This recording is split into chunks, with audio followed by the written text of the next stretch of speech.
Hong Kong, welcome to this podcast. I am your host Vivek Mahbubani, along with my co-host, which is Muhammad Magdi. That is right. Okay, so if you ever want to follow me and you have not done so already, then just go to @funnyvivek with the letter M without the letter M. Sometimes, whatever, just find me online. Isn't it like Kane Road / yeah, exactly. Yeah. That's finding me in the real world. That's how I always find you. Exactly. Yeah, you're the exclusive person I'm allowed to follow. I was about to say the name of the building, but that's okay. They can come to the building. My security guard is very well paid off. It's phase 5, floor 63. The only building with like multiple phases in Hong Kong. Yeah, there you go. Yeah. You can already, if you really want to do your research, you can find it. Yeah, it's easy, man. It's easy. I'm sure like someone's taking photos and like posted online. Google Map has like, this is his house. I'm like, come on, man. Dude, I think I did an episode of the podcast with Turner Sparks, the Lost in America. And I don't know, I was just making a joke. And he's like, what's your address? And I just gave my full address. So his 5 listeners in the US already know my address. And they're like, when I come to Hong Kong, I'll be coming. Now the listeners of this episode can go back on that episode and find my address. Exactly. If they really want. Cross promotion, Mohammed. Exactly. That's what we're doing over here. Where can they actually find you if they aren't seeing you in person? At the other Muhammad on Instagram. That's my main social media activity. Yeah. I think Twitter is for like old people. Yeah, so, exactly. You have it there because you've had it there for legacy reasons, right? Right? It's literally, it hasn't been updated. The only reason I started Twitter was when I had an event like, oh, what's your Twitter handle? We want to, we'll tag you? I don't know what they use, right? It's kind of like the business card in like meetings when you're like, you feel inadequate. Like if you don't have a business card, LinkedIn. You're like, all right, here's my Twitter handle. Yeah. That's why I have a LinkedIn account, but I'm like, no. It's so weird to have find a comic with a LinkedIn account. Exactly. It's like, dude, we're doing comedy because we don't want to have a LinkedIn account. Exactly, that's the point. It's like, I know you want to do the corporate gig, but I think this is not the method. No, I don't think so either. Yeah, but I see that's a very good topic to talk about because today we're going to be touching upon comedy from the other angle. Yeah. That is right. When we're not on stage or when you're at a comedy show and usually the audience is facing forward looking at the comedian. Yeah. But what's happening when they turn around other than, the bar or the toilets and everything? Like what's really going on over there? Now, you and myself, we produce shows. Right. We run shows. We had to deal with different comedians, you know, all sorts of egos / attitudes. Yeah. And I really want to get into like letting people know actually what does it take to run a show. Yeah. So why did you even start running shows instead of just doing them? I think it was just like the natural progression back at Kung Fu Comedy days because I was there all the time because I had no social life and I had a job that I hated during the day. Yeah. So I would just go and do every show. Like even when I'm not booked on the weekend, I would just go and hang out. I literally had nothing else to do. And I was also doing open mic twice a week. And Zach, the guy who had my job before me, was just kind of like progressing, like phasing out of the club because he was about to move back to the US to San Francisco with his husband. So he got married and wrapped up in Shanghai and he was just moving. So I ended up kind of doing his job for like, I don't know how many months while he was just not around. And then eventually when he left, I just took over. It was very natural. Yeah, because you already do the work anyway. I was already doing the work. So like, can you help with the music? Can we help with the light? Yeah. Like stuff that we'll get into later. But I just like kind of learned the trick. And the good thing about Zach is that he's not a comic. So he doesn't have that ego. He doesn't want to be seen. He's also a very shy and quiet guy. Okay. So I learned from the best really because he just knows how to be in the back and just do things that impact the show without like going like, hey, look, I did that. Yeah. Obviously, I'm that other guy. Comic comes on stage, like put the music back up for a bit. Yeah. So everybody knows I am still working. Exactly. Yeah. Comic goes back on stage. I'm like, hey, I got to laugh. Exactly. Yeah. Now you do that. Yeah. So I mean, so it started basically like you were just there helping out, and eventually like, I can do this myself. I can take over, and then it became your thing. Mm-hmm. And then I think that there's a certain like people say, when you have that bug, you're like, oh, I love comedy. I want to keep doing it. I think the same with doing shows. Just producing a good show, you're like, wow, that's a good feeling as well. That you managed to make sure this just flowed and there were no problems. And pretty much the best comedy show, so when I was studying university, my sound design teacher said the best sound design is when people don't notice it. Right. Yeah. Right. Yeah. So the best comedy producers when people don't even know the show. They don't even know what's going on. They just go and have a good show. Yeah. And just I think it's the same for most things though. Like the best people are the ones who are like just kind of in the background. Yeah. And just make sure things go well. Yeah. The other thing that I think even comics who don't really produce shows, they learn a lot from being on the road, right? Yes. Because a lot of the time, especially comics at our level, we're not like, massive, we don't have writers. Yeah. So you go to like, in my experience, you go to like Hangzhou or Suzhou and I'm the headliner, there's a local guy. And I end up just also producing the show. Yeah. Because the bar is like, all right, here's the bar and here's the audience. Good luck. Do something. I'm like, there's a piano on stage. Yeah. You're like, you don't want that? I'm like, no. Why? Why we don't need props, man. Yeah, Yeah, it's also like in center stage. Like before that, they had a comedy, like a music act. Yeah. I'm like, yeah, you're gonna have to move that. They're like, oh, okay. Yeah. So next time I go there, I'm like, I know piano on stage not good. So you just learn like little by little. Also, like sometimes, you know, in those dark days in central China when you're touring, people are smoking all the time. People are facing each other. So things that you might not necessarily, someone might have not told you, but you're like, that's not good.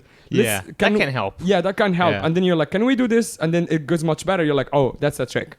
Yeah, so I think that's it. It's like part of the survival mechanism that comics have, where after a while you're like, okay, so I need a light on my face. Exactly. That could help. Yeah. Yeah, I've had so many of those where I'll do gigs, let's say not even private gigs, just like different venues. Yeah. You go there and like you're like, somehow this room doesn't feel right. No. What am I missing over here? Then you learn, lighting. Yeah. Then you learn about the different light temperatures. You're like, I need a bit warmer, yellowish. And you're like, oh my God, I have to know all this stuff. Yeah. I think it's really just a matter of like, not quality control, but like survival because you're the one on stage. Yeah, exactly. And also, when things are not going well and you're dying, people don't notice it's because your mic is screwed. It's because you're dying on stage. Yeah. And they just don't make that connection that, that comic is good, but the circumstances are terrible. Yeah. I don't know if I think I might have mentioned that on a very early episode, but the worst gig I've ever done was in Bangkok, Thailand. It's the final of the international competition there. Yeah. And it's in Hua Hin, which is like the resort where the king hangs out, basically. And the bookers, for some reason, decided to have the final there. The prelims in Bangkok were amazing. Great venue, very tight run. The Hua Hin one was like one of these resorts where just white people go to find like young Thai chicks. Yeah. So, and it's on the second floor of this bar that is half outdoor, half indoor. Everyone in the audience doesn't know there is a show. Even they just got swindled into buying a ticket with their lunch. Yeah. So they're like, oh, you have tickets for the show. They're like, huh? And also we flew in from all over Asia. Us like at competitions, we're so nervous. Yeah. We're taking it so seriously. And we go there. I'm like, listen, man, I'm one of the competitors. Like, I'm not the producer, but I'm telling you, we got there at like 4 or 5 p.m. Shows at 8. I'm like, this is not going to be a bad show. This is going to be a no show. Yeah. You understand that you can't have a show like that. Yeah. And he's like, what are you talking about? I'm like, okay, so half of your venue is outside when there is a street and noises and tuk-tuks and hookers and all kinds of stuff. Your audience don't know there is a show. There is also the stage, quote unquote, is a pool table that we have to stand on while they cover it. And there's football, like a football game blasting on 5 screens around us.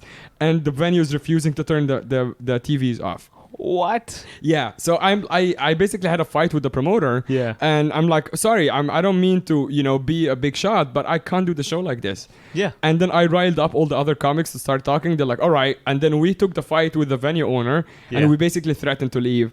And then the venue owner's like, all right, what do you guys want? Or like, move the fucking pool table. It's simple. Yeah. We moved the pool table, convinced him to put the TVs on mute. Not to turn it off. At least the TVs were on mute. God forbid they can't see what's going on in soccer. We couldn't close the doors to the outdoor area because it doesn't work. Yeah. So we managed to perform to the people in front of us who are like 5 tables. And then there is 30 other tables outside who are kind of listening, kind of not. Yeah. And I won that competition just because it was survival of the fittest. It wasn't because I was a better comic. I wasn't actually, because I was pretty young. But I had the production value, like the production experience more than other comics. So I know where to look in the room and who to kind of like just completely ignore. And that's how I ended up like everyone else. Some people had better sets than me, but it just didn't work because they didn't have that experience. Like they're used to like the comedy club is proper. Exactly. I just go there, I do my set. They people went on are paying autopilot. attention. That's right. Yeah. So they got distracted very easily by the noises outside. I think I addressed also firsthand how terrible the venue was, and I was the first comic to do that. Yeah. So the audience like, okay, this guy's good. What were you in the order? Which number? I was like 3 or 4 out so of there like were 2 comics who were just like, let's just ride it through, but nobody needs to point it out. Okay. Yeah, that's right. And they both died really hard. So I think like I was pretty early on the lineup, 3rd, but I was the first one to get 1 laugh. Yeah. And second, to address how terrible the venue is. And how, we're all so nervous when everyone in the audience doesn't even know there's a show going on. Yeah. But still, by far the worst show I've ever done. Yeah. I think that definitely would motivate you. Number one, that whatever your shows you run cannot be of that level for sure. That's not even a benchmark. That's just like, that will never happen, right? Right. And I think number 2, that also gives like a lot of reality to comedians where then they learn to appreciate it. Yeah. There are so many comedians who just come to a show and be all like sit in the corner like, yeah, man, I did my set. I was like, well, there's a lot more to the show than just you doing your set and sitting in the corner, right? Yeah. But I think the one thing I appreciate is when a producer comes up and makes it a point that like, I want you comedians not to worry about anything. Yeah. And I will handle it. If there's any issue, don't you get up and try to deal with it. Yeah. Your job is to go on stage. Yeah. And that's really hard because so many show producers, they'll think, okay, well, if someone's heckling, the producer's like, well, what do you want me to do? You want me to stop him? It's like, you decide. Yeah. Don't make me be on stage and make a decision for you. Yeah, it's pretty difficult. Like, especially with like small shops like all over Asia, the producer or the promoter sometimes they want the performers to do all the work, not just on stage, but also like, oh yeah, if there is a heckler and they can see that you're stressing on stage and it's getting uncomfortable, they expect you to just fight them? Like, I don't get it. Yeah, it's like you're trying to be polite to the heckler, hoping, come on, producer, like get up and pull them away. Why are you not? I don't want to say it. Don't make me say it. Yeah. There's that. And the other side is like also the promoters around Asia, especially, where they just expect the headliner to just promote the show themselves as well. Oh, yeah. Of course. I don't know if you're getting the hint here, but it's a promoter who rhymes with Falun Gong. Exactly. Yeah. So there's a lot of those, and exactly like you would assume, okay, this all seems proper. Yeah. This has been running for a while. I'm sure this person knows what they're doing, and you get there, you're like, so you don't like this is what you do? Wait, hold on a second. This doesn't make sense. And that's the worst thing, because like the last thing you need is like just before your show, some technical difficulty that they can't seem to solve, and you're sitting there going like, I know how to solve this. Yeah, exactly. It shouldn't be me. Don't make me do it. Don't make me do it. Yeah, because if I do it, it's gonna be my fault. Yeah. So I had a gig in Discovery Bay like many years ago, and it was at a bar, I forget which one, and like their soundboard was just not working right. So the mic was not loud enough and everything, and like when they were making it louder, the feedback was coming in, and I was like, oh man, okay, like I know what to do, but I don't want to do it, right? Yeah. Eventually, I was like, I can't just sit here and just watch it sink. And I do it, and they blame me. Oh my God. I remember, and they were like, why did, it sounds terrible. I'm like, I didn't, what? Yeah, it was worse before. Yeah, it was worse before. Like, this is the best I could make it happen, right? And then so after that, I got a bit annoyed where I was like, oh, you know what? Either I produce a show, or when I'm there, I'm just gonna be like, well, too bad. If I know you, I'll help you. If I don't, you're on your own, man. Yeah. So, it's also like, it turns bad. It's always on your record. Like if you go to a private gig and everything is terrible and you're tanking and people are like, oh, this is a bad gig, it's like, yeah, you didn't do your job. Yeah, exactly. Like my job is to come here and perform. Yeah. If you give me, it's like, it's like a surgeon. Like you don't just expect them to perform. Yeah. If you don't like, sanitize the room and give them the anesthesia guy and all of that. It's like otherwise they're like, oh yeah, the guy died. I'm like, no fucking shit, the guy died. Yeah, what do you want me to do? Nothing was sanitized. What do you want me to do? Like, duh. Yeah, you give me a bone saw. Exactly. Yeah, that wasn't even rusty. Like, what do you expect, man? Yeah. He didn't even have a terrible surgeon. Exactly, right. He didn't need a tetanus shot until he came for surgery. Then he needed it, right? Oh, God. So, there's those. And that will bring you to the time when you started producing your first show. Like, I remember when I forget which show it was, but it was probably one of the Cantonese shows, but we decided to just run it. And I'm one of the type of guys that I'm more than happy to kind of investigate, like, okay, what's light? Right. What is the right light? Why this light? And I'll go, obsessively study about it. Yeah. And then so I would learn like, oh, this room is like a cold, what they call like, a cold blue light. Yeah. And so like, you can kind of feel like everything just feels like a little bit, colder. Like I just don't know why, but everybody feels a bit far away.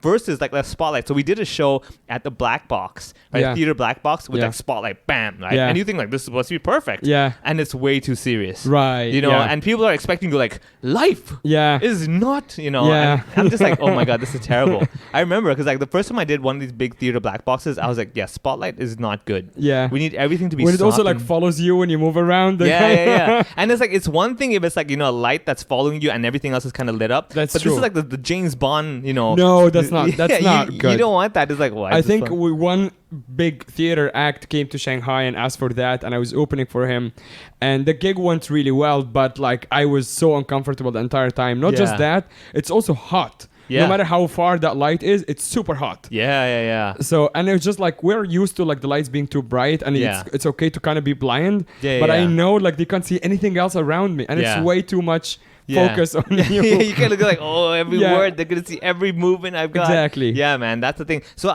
that's why like when I do a lot of these gigs, I tell them, okay, first of all, before I even go there, like, what's your setup? I just want to know if you're unable to answer me. Yeah. Then if it's a paid gig, I'll go and venue check and everything. Yeah. If you're unable to answer me and it's not a paid gig, I'm like, this is what I need. Yeah. You go rent it. You go figure it out. Yeah. Right? Because I'm telling you, there's no point me coming there doing a mediocre job and be like, well, I gave it my best shot. Yeah. And they're like, oh, this wasn't a great show. I'm like, I want it to be great. great show. Yeah. If I'm there, it better be a great show.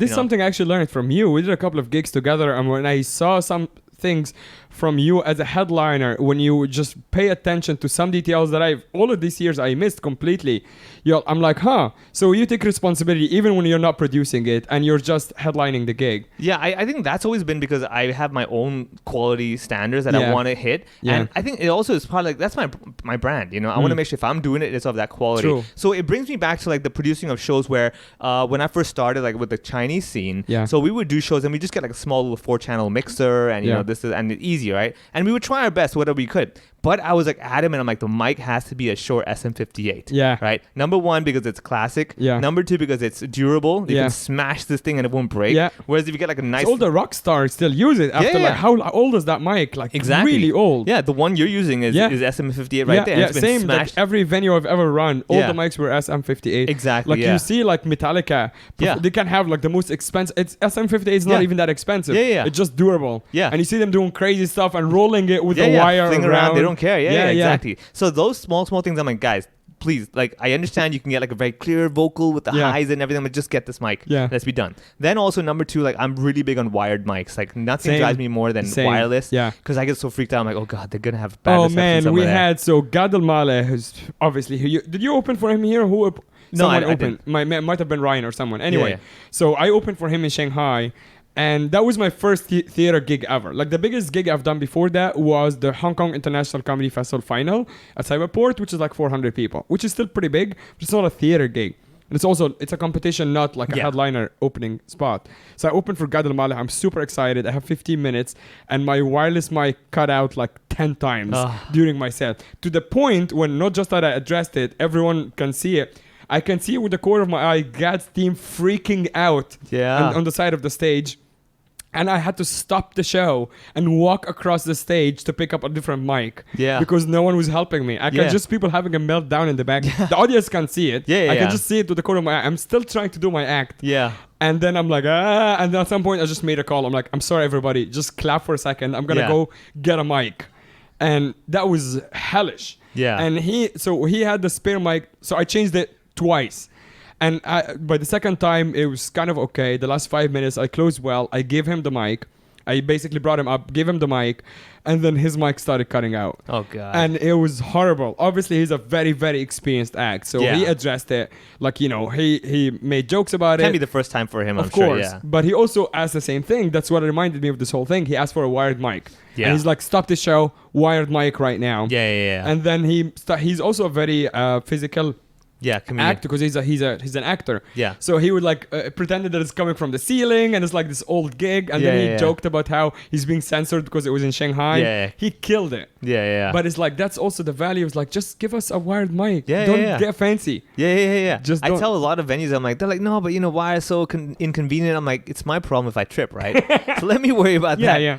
The security you give me by giving me this wire is way more important than whether I'm going to trip over the cables. Yeah. Okay? And also a lot of our acts, sometimes you have an act out, you have the wire, you can play with it. Yeah. Even when you get nervous, you can sometimes hold it. It gives you a little bit of security. Yeah. You can do so many things with it. It's just better. Yeah. So and you don't want the batteries running out, hanging over your head. Yeah. Because every time I have to be look at the wireless mic. Okay, it's on. Is it on standby or is it green light or yellow light? I don't want to touch that light by mistake. And batteries 2 out of 3. I don't know. So that's okay. So anybody who's listening right now and they're I could do shows. Okay, lesson number 1. Yes. Be professional. Get a wired mic. Okay. Yes. As much as wireless looks beautiful and everything, get a wired mic. Comedians will appreciate it. Yeah. Definitely. And if a comedian tells you no, I prefer wireless, I'm oh wow, okay. Yeah. This is very interesting. I really want to know why. There must be a reason, unless they're just for the convenience factor. Right. That's one. Number 2 with lighting. You and I think we both agree that we're not the spotlight kind of put me in a spotlight in this round circle following me around. We want that little faded face light, right? Yes.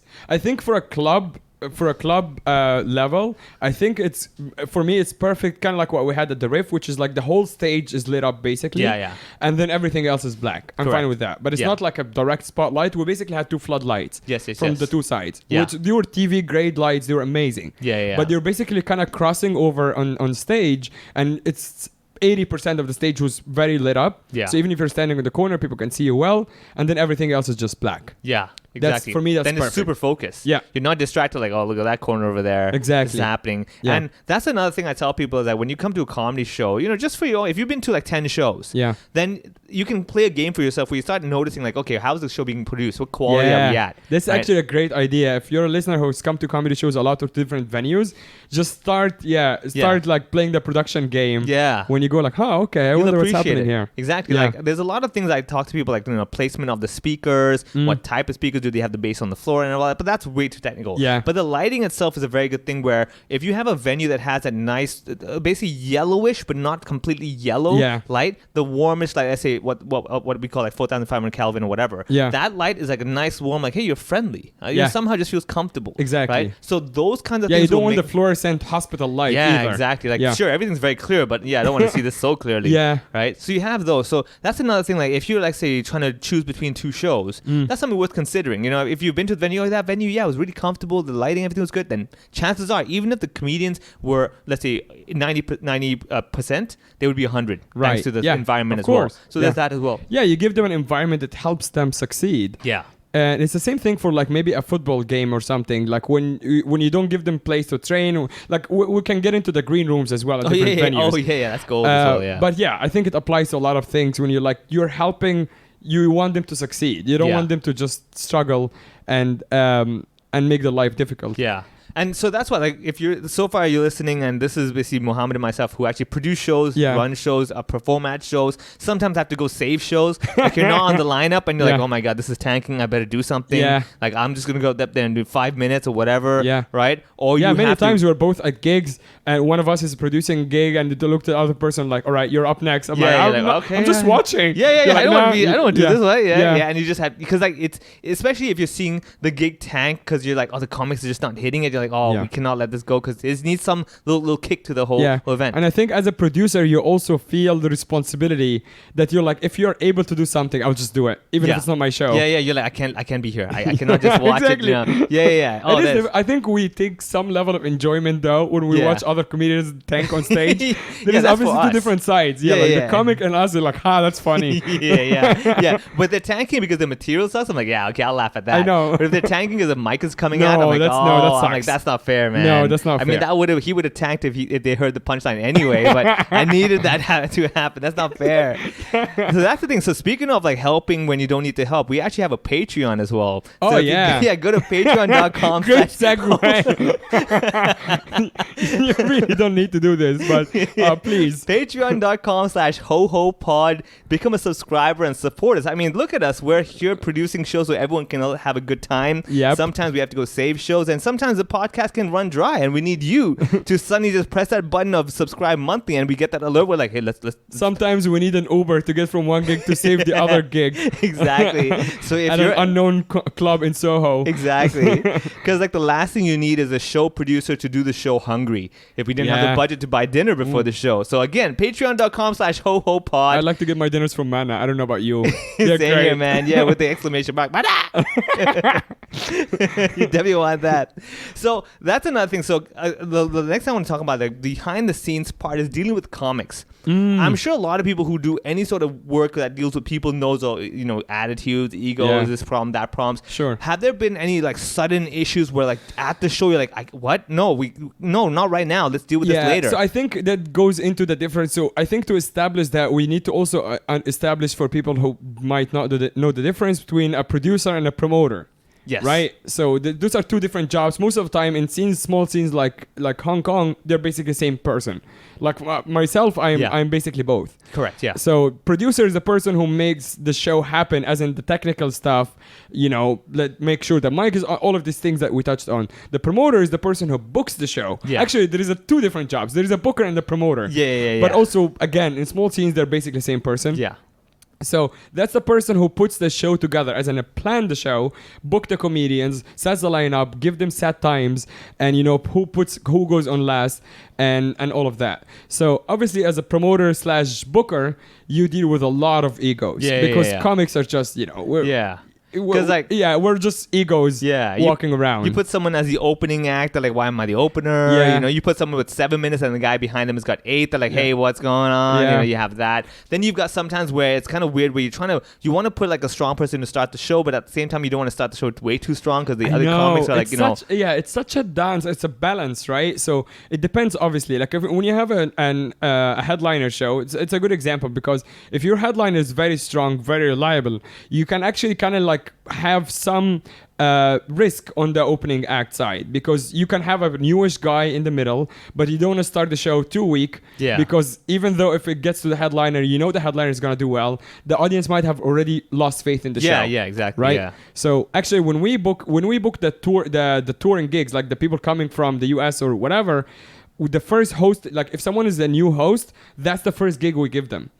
Yeah. So the hardest gig to host is the open mic because that's all of the work. Oh yeah. The host is basically doing everything. Yeah, because everyone's probably tanking. Yeah, but when you have like Mark Normand coming in, people are gonna love Mark Normand regardless. So you can have a newish host. Yes. Just make sure that one of the opening acts is good enough. Yeah. That people don't like hate you as a producer or a promoter before Mark Normand comes up. Yeah. So for local headliners, again, it's like a newer guy. Like for example, we just had Ask James headline. He did fantastic, but it's his first time headlining. Yeah. And we had this joke. He's like messaging me. He's like, "Why is my opening like lineup all headliners? Also, the strongest comics in the city." I'm like, "Because you're headlining. It's your first time headlining. Yeah. So even if you're a new guy and you tank, people still got to see like 60 minutes of decent material." Correct. Yeah. Yeah. So that's the challenge because like in a way you're like, well, you don't want the show to be too heavy in the beginning and the quote unquote headliner is now struggling. But at the same time, you're like, well, baptism by fire. Like this is how the game is. Exactly. If you're the headliner, be the headliner. Yeah. And that's one thing I learned from, I think Butch Bradley once said to me, he was like, if you're opening for someone, a headliner, your job or you try to do is like to make the headliner shake. Yeah. And when he told me that, them, basically, yeah, right. And I was like, that's really mean, but I like it. I was like, no, I love it. Yeah. Actually, it's also like you will see me trying harder if I'm like really close with the headliner. Yeah, you're like, I want to watch you work now. Yeah, exactly. I try harder when I just want to mess with them. I'm like, I'm just gonna close on my A material just to mess with you. Yeah, and exactly. They're like, shit, I have to follow that. Yeah, and they should be able to. And if you're headlining a show, you've been to that level now. Yeah. That's another thing as well, that as a producer, promoter, booker, whatever, you also kind of have a responsibility to help build the scene. Sure. Or kind of, encourage comedians to get out of their comfort zone. Yes. So lucky for me because I do a lot of the Cantonese shows, and now that the Cantonese group at least is matured enough that where they can produce a lot of their own stuff. Yeah. Before it was like, okay, you know what? I want you to just basically go second last and do like a heavy 10. Yeah. Or I want you to host. Like, oh, but I've never hosted. I'm nervous. I'm like, just go. If you die, someone will be at the end to clean it up. Exactly. Don't worry. And you have to push them. Yeah. Right. So you have that responsibility, and at the same time, would you say that the challenge is also dealing with like some comedians who get stagnant? You got the comedians who like the same set for 10 years. You're like, come on, guys. Like, that's difficult because at the end of the day we're all friends. That's also like, I wish I was kind of like producing or promoting a show where I'm just the booker or the producer. Yeah, I don't care. I can actually get to tell people what to do without having to be like, hey man, what the fuck? We thought we were cool. I'm like, but this is also my job. Yeah. Literally, you're making me lose money by doing the same exact set that kind of doesn't work sometimes.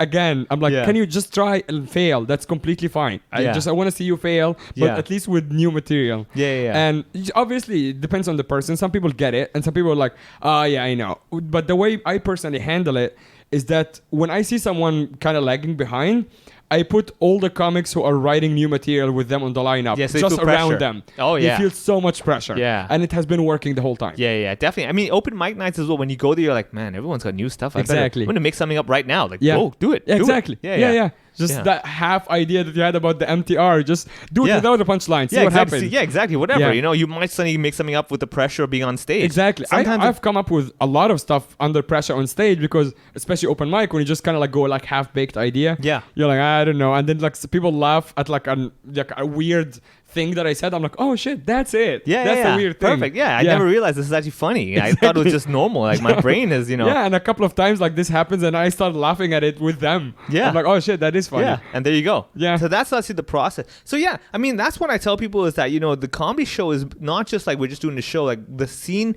I think a lot of comics, there's some comedians who just love coming to the show. That's just fine. Yeah. Right? There's some comedians who also feel a responsibility towards the scene of like, I want to see the scene grow. Like, I really appreciate when the scene is growing. I have no problem with having competing shows. There and I'm here. Completely fine. I'm gonna bring it. Because if anything, it forces you to like, okay, now we're step on. up. Yeah. It's on. We have to be able to not make take the same piece of the pie. It's like make the pie bigger. No, I'm not interested in that either. It's not about like who is I think it's just like every man for himself, but at the same time, we all have the same goal, which is to have a great scene. Yeah. Like, exactly, of course, I want my shows to be good, but also if I'm seeing another show doing a lot better than me, I'm not gonna be like, screw that guy. I have to be like, all right, what are they doing that I'm not? Let me try to catch up. Yeah. And the comics are, everyone is. They also want to play the best gig, right? So if I'm seeing someone, let's say on Tuesday nights that has just been killing it, and my Saturday shows are struggling, I'm like, all right, that's like, I have the advantage here. What am I doing wrong? And the comics are gonna go play the good gig anyway. Yeah. I mean, so that's another thing, is a consistency of like your brand. Yeah. As a show producer, that when people come to your show, you've done a good job when people come not knowing the lineup. Exactly. And they just know, this brand, we're going to have a good time. Exactly. Yeah, we reached that in Shanghai after so many years, but it was such a proud moment for us when literally people came in. They don't even know which night is which anymore between open mic and a weekend show. Yeah. And they come in on Friday. They're like, oh yeah, we were here on Wednesday. We liked it so much. We thought it's another open mic. We're like, oh, it's a paid gig. They're like, we're happy to pay. Yeah. We had so much fun at the open mic. We don't care who's headlining or who's the lineup. I'm like, yes. They just come, like, Kung Fu comedy for them. That's the comedy night. They just want to go to a comedy show, which is what you hear about in the comedy cellar, the comedy store. Yeah. Like, obviously, you can, if you see like Jerry Seinfeld on the lineup, you would want to go. Yeah. But most of the time, it's just like, it's just going to be a good show. You just book the comedy night between 7 and 8:30 or whatever. Yeah. I think that's another dynamic I really like. I think in the States, it's basically you just come down, you stay as long as you want. Exactly. Right? Yeah, I think the comedy cool. store, there's no cover after 11 or something. Something and like that, they run until 2 a.m. Yeah, that's crazy. And if you're there from the 7 p.m. show, you can just stay. Yeah. And just watch. Everyone has 15 minutes, and you just keep watching. Yeah. And I remember when I was in the States going I think it was a comic strip or something. I was sitting there, and Comedy Cellar. I remember. Yeah. I was there watching, and I'm like, so I can still stay here, but my brain is like, we're done. Yeah. Enough comedy. And I was like, I can't believe I've had enough How comedy. long have you stayed for? I probably was like 2 hours already. Oh, okay. I was like, that's a lot, man. This is actually another side that takes us to a really interesting point is the length of the show. Yeah. Because like, I think it's the same as a classroom, right? Like, or like people say, like people who give lectures or whatever, the perfect time for people to keep people's attention is 90 minutes. Oh, yeah. Anything above that, you're already pushing it. Yeah. Obviously, even if it's great stuff. Exactly. Yeah. I was gonna say, like, obviously there are exceptions, like Dave Chappelle sometimes bumps everybody and does 4 hours. Yeah. But that's also like, a genius. Talking. Yeah. It's like, if Jesus came after 90 minutes, you won't be like, hey Jesus, we're checking out. We need the coffee right now. Exactly. Yeah. Yeah. Exactly. So there's that. I mean, the length of the show is important because, as you said, people get fade out. And I used to use an example of like a buffet. The food is still just as good when you started. Yeah. But now you're not appreciating. You're wasting the food, if anything. That's right. Right. You're just forcing it down for the sake of it. Yeah. So that's the thing. Like 90-minute show, I tell people, actually, when we do private events, sometimes like, we want to book you for an hour. I'm like, no. Yeah. You don't know. Yeah. No, but we want to. I'm like, I can quote you, but I'm telling you now. Yeah. No, you're gonna waste your money / waste my effort. Exactly. And like, no, but we want an hour. I'm like, okay, I need to explain to you how this works. Okay, people are not coming to your event to watch comedy. Yeah. Comedy is like a little side secondary something's going on as well. Whereas the comedy show is like, I'm here for comedy, so give me an hour and a half. I'll do that. Yeah. So those are the small dynamics that people need to understand, that the reason why a comedy show can have like 90 minutes because you're there for that. Of course. You got like 10 different comedians. Yeah. Whereas if you have one guy doing an hour at a corporate, Friday afternoon. Yeah, when they're already there to like eat food and socialize and pay charity or whatever. Yeah. Like, you don't want the whole thing to be about comedy, and they're gonna be like, all right, this is taking too long. Yeah, this guy, even if it's like an amazing act. Yeah, still they're like, I have stuff like an hour is a long time on a Friday afternoon. It's very long. Yeah. I literally have a gig coming up when I have exactly the same conversation. It's a charity show. Yeah, we agreed. I agreed to do it. And they're like, all right, can I do an hour? I'm like, nah, I'll do 30 minutes. They're like, all right, what is your fee? And I give them the fee. They're like, all right, we'll double that, do an hour. I'm like, no. It doesn't work Still that no. way. It doesn't work that way. Yeah, exactly. Like, yeah. So that's what I mean. And those are when you have some comedians who have to also draw the line as comedians yourselves. So I think that's the issue, is that as a producer, promoter, booker, whatever, you have to kind of have that thing, okay, this type of show, if I were to run it, like people sometimes will book you, hey, just make a show happen at this venue, right? And you got to give them the idea of like, okay, so this is how it should be. This is what we need. And they're like, oh, okay, I never knew that. I mean, I'm sure you'll even have people saying like, so how much should we sell tickets for? You're like, up to you, but it's also like people ask me that sometimes in different countries. I'm like, I've never even been to your country. I don't know how much people pay over there. Exactly. I'm not familiar with your market at all. They're like, do you think $15 is too much for Japan? I'm like, I don't know, man. I don't know what the consumer index is over there. Yeah. Maybe it's the price of a plate of sushi or something. That's too cheap. I have no idea. Man. Yeah, maybe if it's up to me, charge $100. I don't care. Exactly. I mean, people might pay $15 for one sushi, but maybe not for comedy. Exactly. You get it? It might be different value. Like, I'll pay for that slice of salmon, but this is maybe $1. Not the hairy guy. Not happening, man. So that's again like a lot of the behind the scenes of what happens at comedy shows that people don't really notice. And that's the thing I really want to touch upon mostly is that when we have bad shows or you've produced shows and things are just not working out, what is your methodology? Like, for example, myself, like, let's say I see a show and I cannot just sit there and be like, all right, watch the ship sink, basically. Number one, that. Yeah. Number two, even while the show's going on, my brain is still constantly like, okay, the lights are still good. Okay, you know what? I think that's a bit, he's talking too loud. Maybe I'll adjust it a bit. Yes. Do you still have that as well? Are you still like fidgety during the show? Yeah. So I'm. It's actually difficult, especially when you have to jump on stage when you're booked on the lineup anyway. But all the time, while someone's on stage at the gigs that I produce, I'm mostly by the soundboard because some comics have like screaming bits and some comics that like sing and some people like have act outs when they like Andy blows into the microphone at one of his bits. And literally when I see him setting up this bit, I run to the soundboard because once he does it, I've seen him do it. And the bit does really well, but people are like, it's too loud. It's I know what you're talking about. Yeah, exactly. So I run to the soundboard and make sure his mic is kind of down when he's doing that. Yeah. And then that actually goes back to your earlier point about like the things that we do that no one notices. Yeah. I'm like, in a way, you're like, that bit worked better because I would put the sound down. Otherwise, it would hurt. Exactly, it would hurt. I mean, because like some things you cannot use like technology, for example, like you might be, we get a compressor on that, but like some things just don't work because like that it's such a big difference between the sound volume that we know that it's going to go from like 6 decibels to like all the way there. You're like, okay, I'm going to adjust it just down just for that, and we catch that. Yeah, right. And the other thing is one of the most important things that people sometimes we get not in conflict, but we gotta like have a thing with the audience at the beginning is filling the front row. Yeah, it's so important, and I completely get it from the audience point of view. If we ask them to sit in the front, they feel pressured. They feel like, oh, we're gonna make fun of them. We're setting them up for embarrassment. I completely get it. But when we go on stage to start the show and we see the front row empty, and we ask anybody to get in the front, and we say, trust me, it's better for the show this way.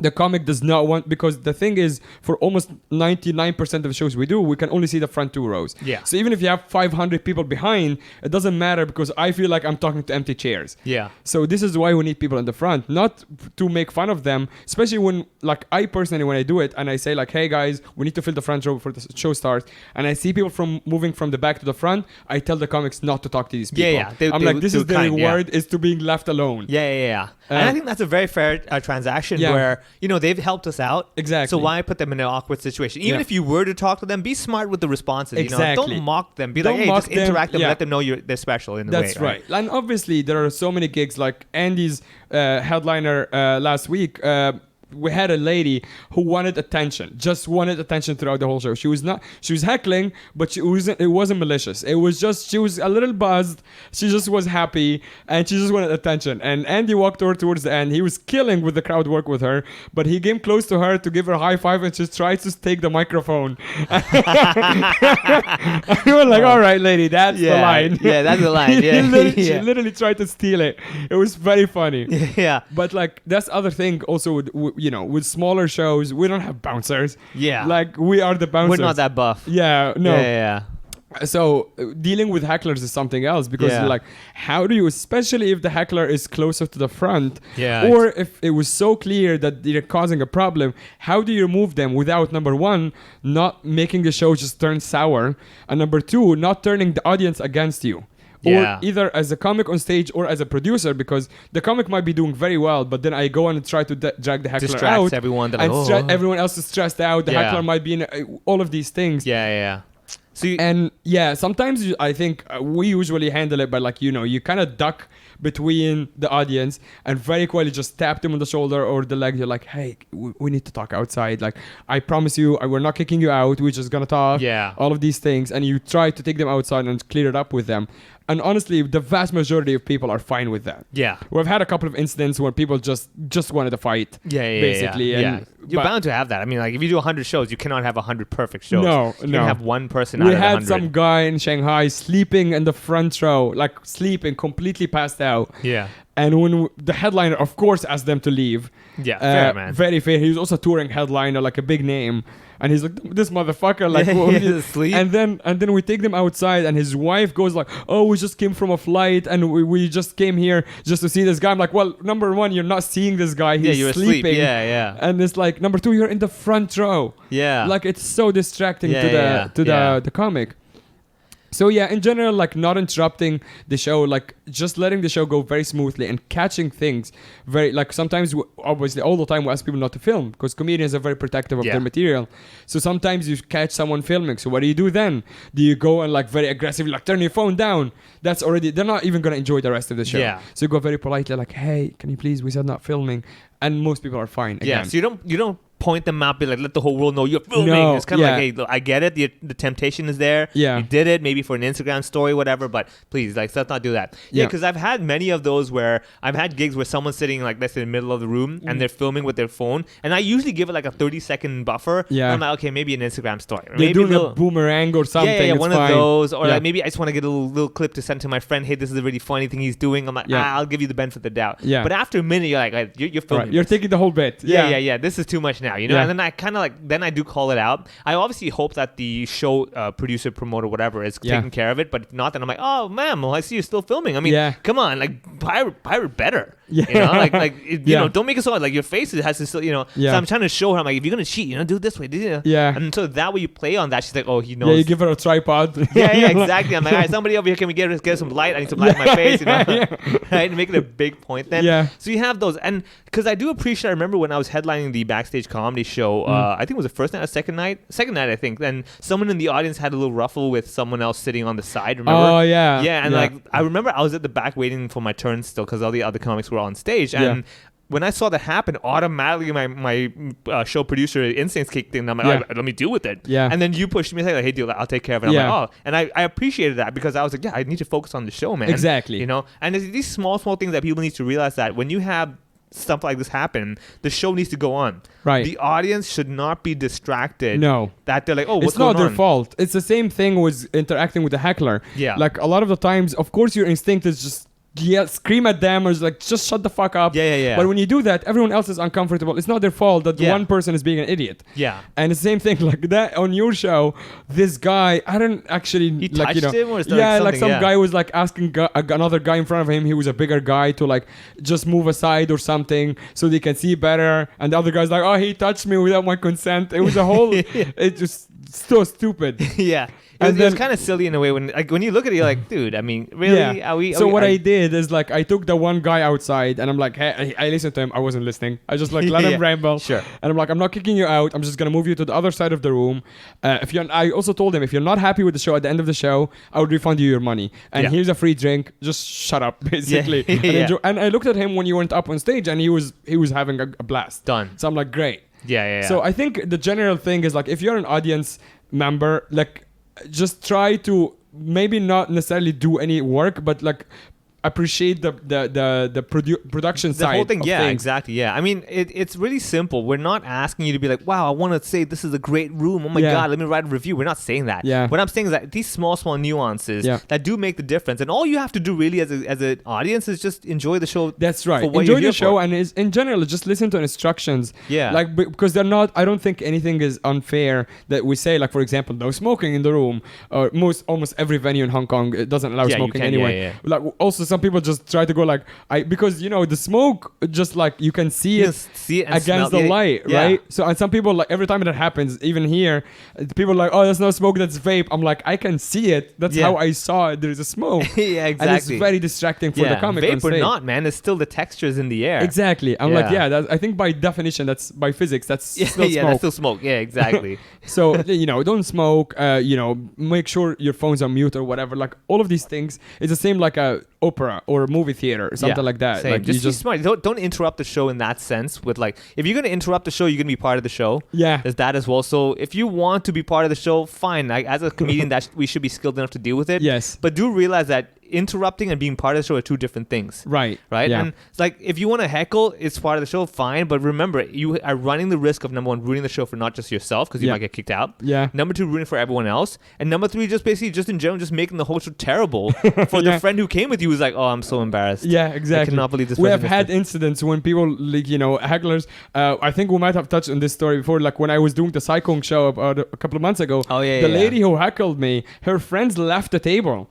They were like, I wouldn't know her. We're out. And she was just left to fight for herself. And she couldn't. Because even her friends turned on her. Yeah. And that's actually an example of what not to do at a comedy show. Exactly. Yeah. If you're doing something, your friends are turning on you. Yeah. I don't know, man. I really don't think it's your friends that are the problem. Yeah. I'm fairly certain that you were having the issue over here. Yep. So small things. I will tell you that as a comedian, when we're on stage, the best thing is that when we only have to focus on the show, but it takes a lot of the behind the scenes, and I think a lot of comedians learn it through basically the whole process of doing shows, right? Yeah. And if you want to do comedy, it's also very smart of you to know all of these things. I'm not telling you to learn how to work the soundboard and everything, but if you know it, you just basically added another little weapon to your arsenal. That's right. If you go to an event and you're like, oh, okay, this is happening, this must be because of that. Exactly. Like a prime example I tell comedians, whenever I see them on stage and like there's a feedback ringing and the speed, that wing, wing, that thing, and the moment they pull the mic away from their mouth, thinking that will help it, I'm like, dude, like I need to talk to you. That's not how it works, okay?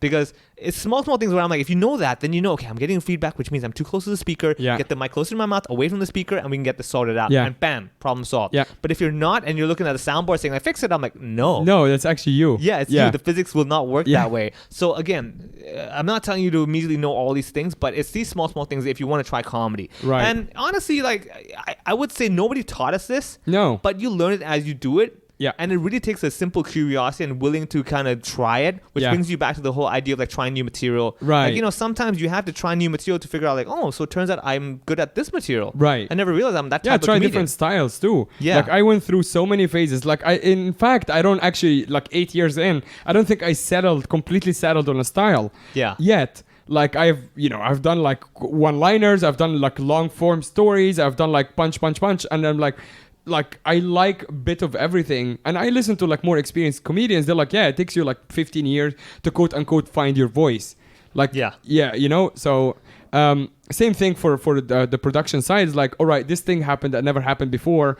What's the best way to deal with it? Well, just try something and see what happens. Yeah. So that's what I mean. Like, go to different shows, go enjoy it. If you're doing open mics, if you're doing comedy, go try different rooms. You'll learn something from it. Yeah. But what I would tell everyone to do is that if you go to a show and the vibe's no good, just don't go. Yeah, just go to another. There are other shows to go. Agreed. Right? And make it a good thing, because like remember, if you just go into a show because it's simply convenient for you, in a way you're also kind of telling the scene that I don't have no quality. Like go nuts and do a crappy show. I'll still be here. That's one of my biggest pet peeves is like people not trying hard when it's so easy to like fix like things. Like when you go to a show and there's just the bar in the back is mixing drinks and it's too loud. Yeah. I'm like, this is such an easy fix. Yeah. Just ask the bar staff not to do that. Yeah.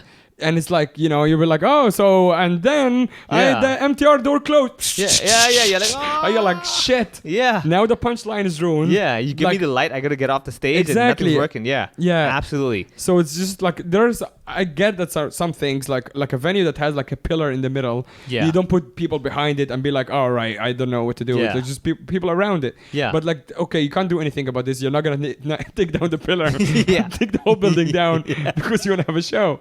But like, this is.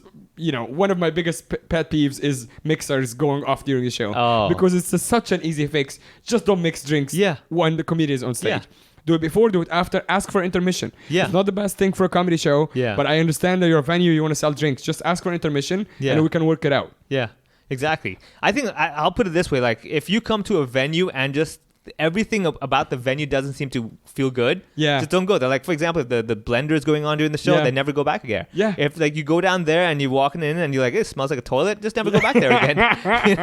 And just do that. Help support the scene of quality. Way too much orange. Exactly. You're like, I know the reflection in my eyes is painful. Please stop this. The chairs are not comfortable. I mean, the flip side of that though is that like in small scenes, the comedians want to try different rooms, and we don't have I've never been to New York. You have. You can actually tell me your side of it. But like, I feel like you have the luxury in New York to like, there is a few different terrible venues. You're like, I'm never going back there again. And I still have 100 other venues to try that I can pass on or whatever. But here, if you have like, 6 venues and 3 of them are terrible, so now you're stuck with only 3. Yeah. Which might not be good for your development. Sure. So as comedians, we're also kind of stuck with like limited options. I think it's both ways. I would say as in the audience as well, think of it this way, like the evolution of a comedian also requires different rooms. The evolution of an audience also requires different rooms. Yes, agreed. So I'm not saying don't go to these rooms. I'm saying go to it, but also realize like, hey, you know what? I've reached this level where I want quality comedy. That's right. Then go for those shows. That's what I completely agree with that. Like try everything. Yeah. Like even when we both have our own shows or produce shows, try everything else. Yeah. And then you judge for yourself. Yeah. But don't settle for the one that you are not. You're like, nah. Yeah, it's easier as even next if door it's or cheap, whatever. it's just not worth your money. Yeah. And us as comedians, like we want you to have the best experience you can have. Yeah. And you can find that, but you go just judge for yourself and try everything. Yeah. All right. Well, we'll see everyone at the shows then, I guess. Yeah. See you guys at the show. All right. Thanks.